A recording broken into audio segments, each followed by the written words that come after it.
Thanks for joining us today, folks. We're talking to some fine young ladies from over on the Gulf Coast. One of them happens to be your granddaughter. That's right. And Abby, I know your father is in the military. What does he do, and how long's he been in? He's in the Air Force. I don't really know what he does. Secret stuff, huh? Something to do with airplanes, yeah, maybe? Yeah. Now, how long has he been in the service? I have no idea. A while now. Yeah. A while now. Okay, so you're not. Does a career in the military interest you? Is that maybe in your plans somewhere down the road? I'll probably just be a stay-at-home mom. Hey, that's to be commended. Ladies, what about the rest of your summer plans? Abby, how long are you going to stay on the Space Coast? I'm going back today, and then for the rest of the summer, I'm probably just gonna sit at home, sleep in. Enjoy life. Enjoy being a teenage girl. That's awesome. Yeah, Alexis, do you recall any other specific things that your great-grandpa, as it were, has told you that made an impression on you?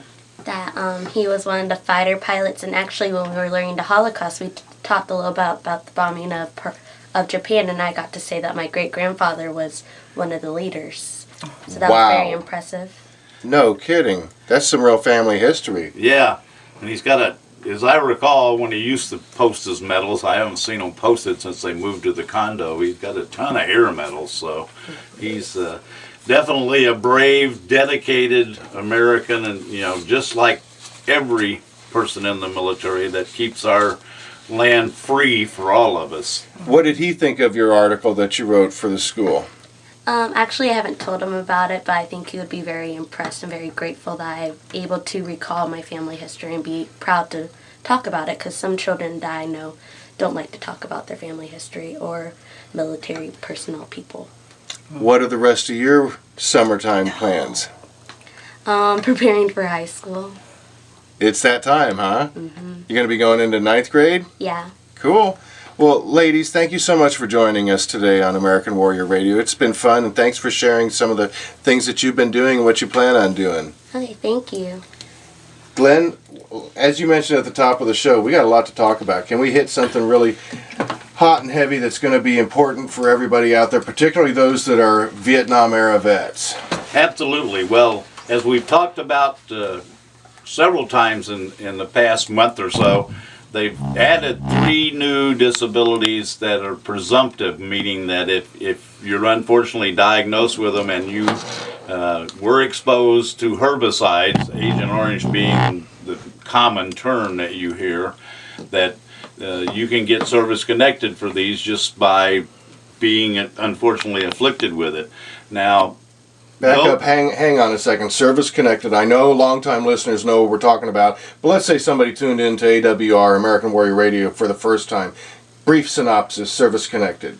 Yeah, service connected, if you're injured or suffer a chronic continuing disease process as part of your military duties or as part of your military service, and then you may file a claim to the VA to have that awarded as a disability, and if it's approved, that's what's called service-connected, a service-connected disability.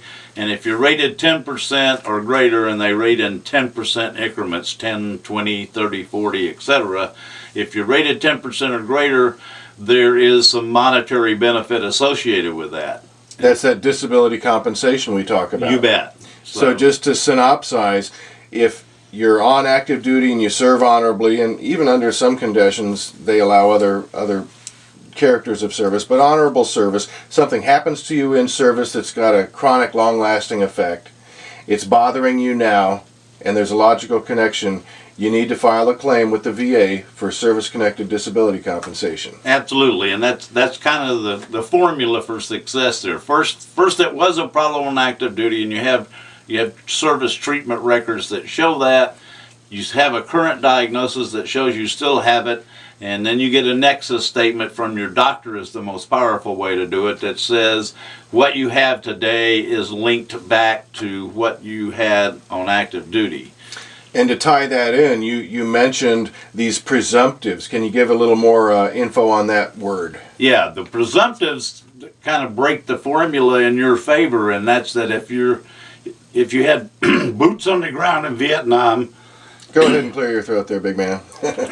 or served in certain types of duty, particularly military police in Thailand, or certain units at a certain time over on the DMZ, the VA will concede you were exposed to herbicides, Agent Orange, and then all you need is a current diagnosis that you have one of the presumptive diseases, and that's what we're going to talk about here. We talk about the new ones all the time, but I think it's time to refresh everybody, because we continue to get people in who should have filed claims years and years ago when they were diagnosed with some of these not so good things to have. Yeah, no kidding. Very devastating, as a matter of fact. So let's start at the top of the list. All right, well, I took the liberty of breaking these down into what I call no-brainers and no-getters. And this is my opinion. You can certainly still file a claim for the no-getters, but let's talk about the no-getters first. And the first one is chloracne, or similar acneiform disease. And that's a very rare disease that you would get.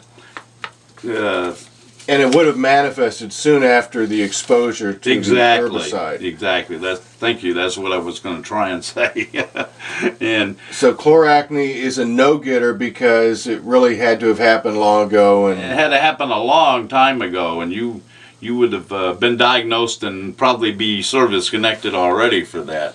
So if a boots-on-the-ground Vietnam vet came into your office there at the Vieira Government Complex Bravo building and said, man, I've got this skin condition that's just occurred, never had it before, really, don't waste the time. Well, that's right. I mean, you've got to have a chance, you gotta meet the criteria, and the criteria says that it occurs soon after exposure to the chemicals and herbicides, and soon after is not 40 years later. So knock that one off the list. Okay, folks, we just got started on this. We want you to stay tuned. This is important stuff. Wanted to share this with you, and so that you can share it with others. American Warrior Radio will be right back after the